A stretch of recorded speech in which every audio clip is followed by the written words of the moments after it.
ఈ వీడియోలో కేవలం ఒక్క నిమిషంలోనే ఫోటో యొక్క బ్యాక్గ్రౌండ్ ఎలా రిమూవ్ చేయాలో చూపిస్తాను. సో దానికోసం పిక్సార్ట్ అప్లికేషన్ అయితే డౌన్లోడ్ చేసుకోండి. సో పిక్సార్ట్ అప్లికేషన్ ఓపెన్ చేసుకున్న వెంటనే ఇలా వస్తుంది. ఇక్కడ ఎడిట్ ఫోటో పైన క్లిక్ చేయండి. సో క్లిక్ చేసిన తర్వాత ఏ ఫోటోని అయితే మీరు బ్యాక్గ్రౌండ్ రిమూవ్ చేయాలనుకుంటున్నారో ఆ ఫోటోని అయితే క్లిక్ చేసుకోండి. సో క్లిక్ చేసుకున్న వెంటనే మీకు ఫోటో అయితే ఇలా ఓపెన్ అవుతుంది. ఇక్కడ రిమూవ్ బీజీ అని ఉంది కదా, సో దీనిపైన క్లిక్ చేసుకోండి. సో క్లిక్ చేసుకున్న వెంటనే ఇక్కడ మీకు ఇంటర్నెట్ కనెక్షన్ అడుగుతుంది. సో డేటా అయితే ఆన్ చేసుకోండి. డేటా అయితే ఆన్ చేసుకున్నాను. ఇక్కడ రిమూవ్ బీజీ పైన క్లిక్ చేయండి. సో రిమూవ్ బీజీ పైన క్లిక్ చేసిన వెంటనే ఆటోమేటిక్గా ప్రాసెస్ అవుతుంది.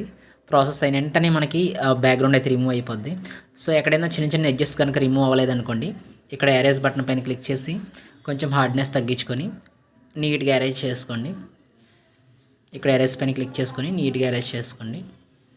సో ఈ విధంగా ఎరేజ్ చేసుకున్నట్లయితే ఆటోమేటిక్గా మనకైతే నీట్గా వచ్చేస్తుంది.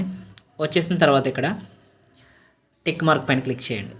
టిక్ మార్క్ పైన క్లిక్ చేసిన తర్వాత ఇక్కడ చూడండి కిందని బ్యాక్గ్రౌండ్ అని కనిపిస్తుంది కదా, సో దీనిపైన క్లిక్ చేయండి.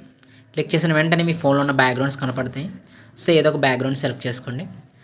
తర్వాత ఇప్పుడు ఇమేజ్ పైన క్లిక్ చేయండి. ఇమేజ్ పైన క్లిక్ చేసి మీరు ఏ సైజులో కావాలో సైజులో పెట్టుకోండి. సో బ్యాక్గ్రౌండ్ని జూమ్ చేసుకోండి. అలాగే ఇమేజ్ని ఏ సైజులో కావాలో సైజులో పెట్టుకొని ఇక్కడ టిక్ మార్క్ పైన క్లిక్ చేయండి. అంతే ఫ్రెండ్స్, ఈ విధంగా మీరు సింపుల్గా ఏ ఫోటోనైనా సరే బ్యాక్గ్రౌండ్ రిమూవ్ చేసుకోవచ్చు. సో ఈ వీడియో మీకు హెల్ప్ అయ్యింది అనుకుంటున్నాను. ఫస్ట్ టైం కనుక మన ఛానల్కి వస్తున్నట్లయితే లైక్ చేయండి అండ్ సబ్స్క్రైబ్ చేసుకోండి. మీకు ఏమైనా డౌట్స్ ఉంటే కామెంట్ చేయండి. Thank you.